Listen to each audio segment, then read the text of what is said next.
إن قارون كان من قوم موسى فبغى عليهم وآتيناه من الكنوز ما إن مفاتحه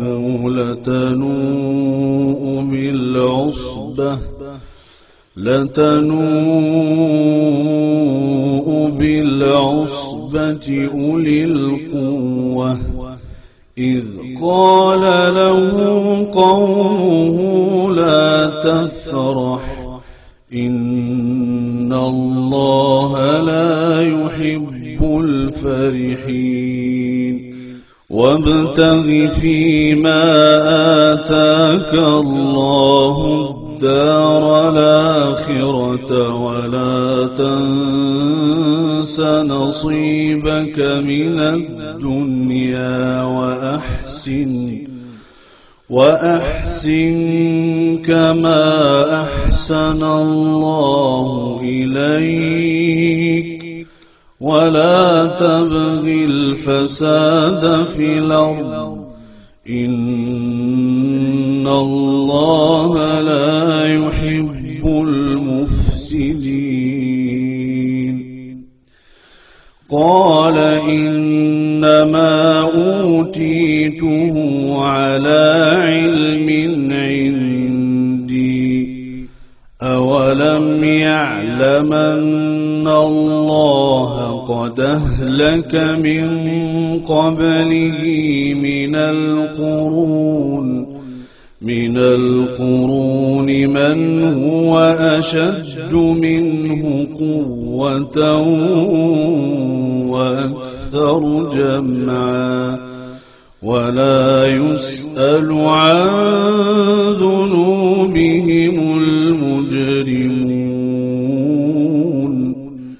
فخرج على قومه في زينته قال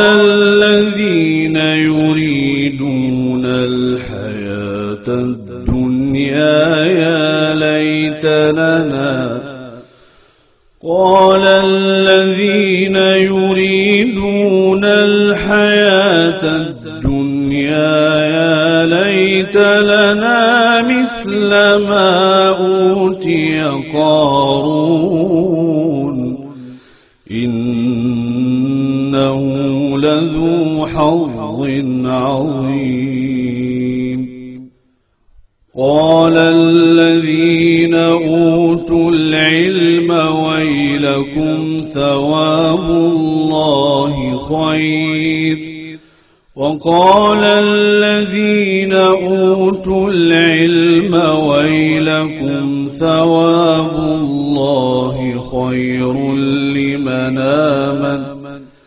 خير لمن آمن وعمل صالحا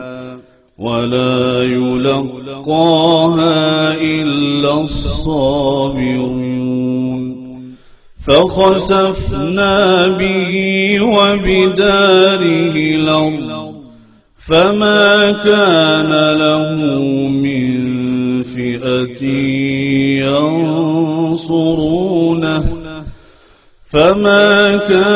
له من فئة ينصرونه من دون الله وما كان من المنتصرين وأصبح الذين تمنوا مكانه بلمس يقولون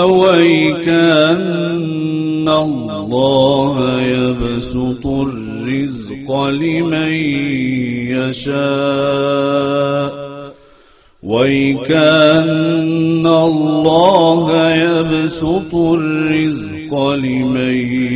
يشاء من عباده ويقدر لولا أمن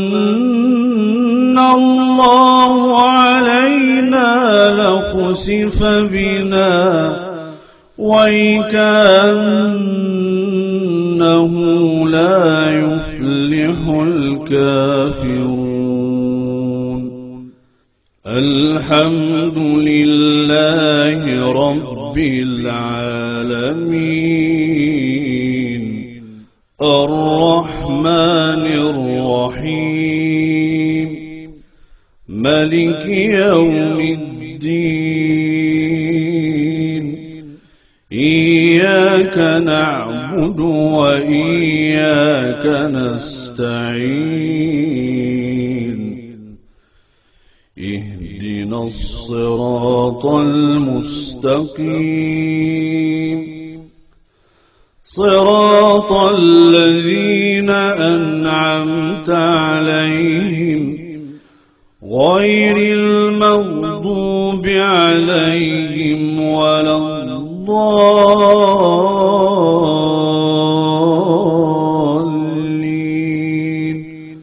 آمين.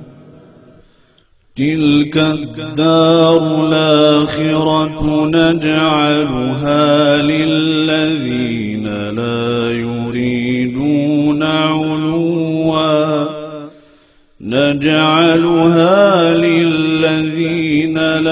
يريدون علوا في الأرض ولا فسادا والعاقبة للمتقين. من جاء بالحسنة فله خير منها ومن جاء بالسيئة فلا يجزى الذين عملوا السيئات